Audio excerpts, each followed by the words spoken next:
vous, j'espère que vous allez bien. Ici je vous fais un petit pour abricot, assez calme ce début de semaine, mais bon forcément ça arrive, de temps en temps ça fait du bien. Alors qu'est-ce qu'on va commencer ici avec McFarlane, donc fabricant que j'adore, qui fait le film de DC Universe, avec le temps du Redoubt de Arkham Knight, et oui ça fait genre, je sais pas, le jeu est sorti en 2015, et ça fait 2 ans qu'il fait des séries de figurines, et enfin en voilà. Déjà une précommande de version ambre, une version normale est arrivée ici avec un peu d'émanation de combat, donc c'est cool, et très attendu par les gens, mais encore une variante. Ensuite, pareil, vous savez très bien, va sortir bientôt la série Arkham City en figurine, Build Figure, donc en fait avec le Pagua, Ra's al Ghul, Catwoman et Batman Arkham City, vous savez construire Solomon Grundy. Super cool, bien marché en préco et tout, qui va arriver en stock. Juste après, McFarlane dégaine les mêmes en version God Label, vous avez toutes les versions noir et blanc, et même Solomon Grundy, donc plus noir et blanc qu'il est déjà gris, et avec des fois des éléments de couleur comme le sang sur Batman, veut dire, c'est cool, mais en même temps on se dit, waouh, on se plaint des records de chez Prime One, mais là McFarlane fait un peu pareil. C'est un peu dommage, mais pour les complétistes c'est cool, mais en même temps c'est trop.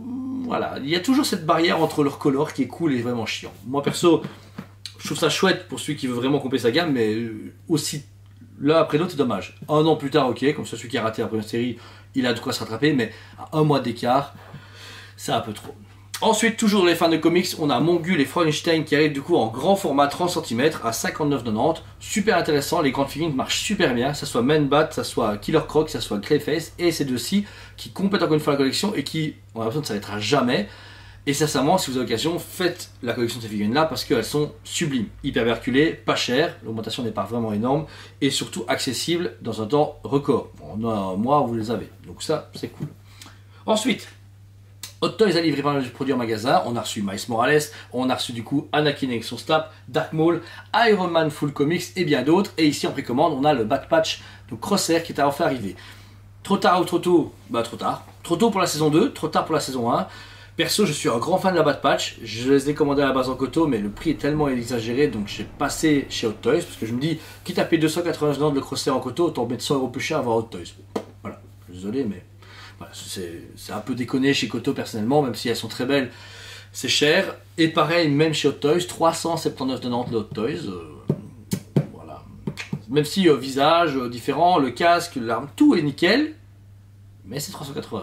Voilà, donc ça devient vraiment pour moi difficile de justifier ce prix-là, même si les qualités au rendez-vous, enfin, franchement, chaque Hot Toys est sublime. La Anakin de Star, le Dark Maul, elles sont fantastiques, mais c'est ce qu'on avait déjà avant. Donc au final, on n'a pas non plus une méga grosse évolution pour le prix.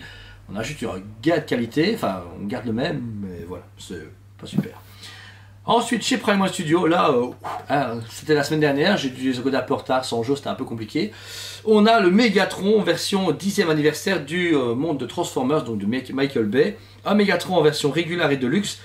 Alors déjà les mouse, je l'aime pas du tout. Perso, je la trouve vraiment dégueu. D'un point de vue, je sais pas, on dirait un zombie. Vous voyez, on dirait tout à circuler là, je sais pas. Il ne me représente rien. J'aurais aimé un qui est en train de tuer, en train de, pas où il tire dans Optimus Prime où il lui arrache un truc. J'aurais trouvé ça hyper dynamique, anniversaire pour 10 ans. Un Megatron qui pète sa mère. Là ici, franchement, il est cool. Il y a une version bonus également, vous pouvez voir ici. Voilà, c'est une add-on en plus qui est cool, mais voilà, moi il me parle pas, et surtout qu'en plus, il est seulement à 3 950 €, voilà, tranquille. Voilà. Et si vous voulez vraiment être chaud, il y a une version Ultimate à 4 950 € avec un stock différent et pas un accessoire. Vraiment, c'est beau d'un point de vue finition, il n'y a rien à dire chez Prime, mais c'est 5000 balles. Voilà.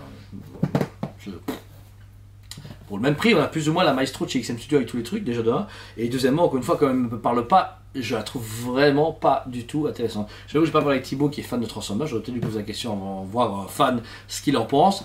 Mais quand je vois la Megatron qui va arriver du deuxième, là, avec la cape, comme ça, le Camille a mis en précommande, etc.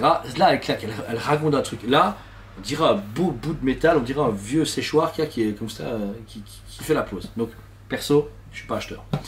Et pour finir, ça c'est une belle surprise, c'est même la seule bonne surprise de cette semaine qu'on a en précommande, c'est la Lupa de chez Figurama, déjà teasée à la Japan Expo de mémoire. Joe, par téléphone, m'a dit qu'elle était exceptionnelle, qu'il en prenait une directement, donc je pense qu'il est conquis. Statut très dynamique, magnifique, et le prix hyper abordable. 639,90, franchement, pour du A8ème, ok, c'est pas du A6, c'est du A8, mais la bagnole, les 3 personnages, l'une en train de conduire, les deux en train de tirer un peu partout, le décor, les impacts de balles, les explosions, la route, enfin, waouh, ça c'est... Enfin, pour seulement 640 €, c'est que dalle. Et je pense de mémoire 950 exemplaires, si je me rappelle bien la fiche technique, etc. Waouh, c'est une tuerie monumentale.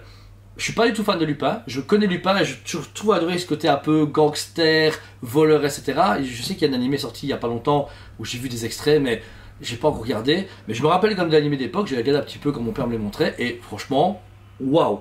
Et je pense que c'est une des premières résines, Lupin. De mémoire, je ne me rappelle pas que Tsume, Oniri ou d'autres aient lancé un truc pareil. Je pense que c'est les premiers. J'aurais peut-être vu Cartoon faire un truc pareil, parce que je trouve qu'ils ont. Enfin, je ne trouve pas du cartoon dans le sens, mais d'un point de vue dynamisme, j'aime beaucoup. Eux, leur socle aurait été peut-être bombé comme les autres, mais c'est rafraîchissant. Figurama, et des fois, c'est très sombre, ou au gros diorama, genre, on va tout faire péter. Là, l'action est concentrée, c'est. Ça, franchement, ça respire à fond. Je l'achèterai pas personnellement, mais j'ai hyper hâte de la recevoir au magasin pour la présenter en vidéo avec Joe, ça va être une tuerie monumentale. Donc voilà, c'était le petit point Brico aujourd'hui. J'espère que vous allez super bien. Je vous remercie encore mille et une fois de vos retours par téléphone, par message, etc.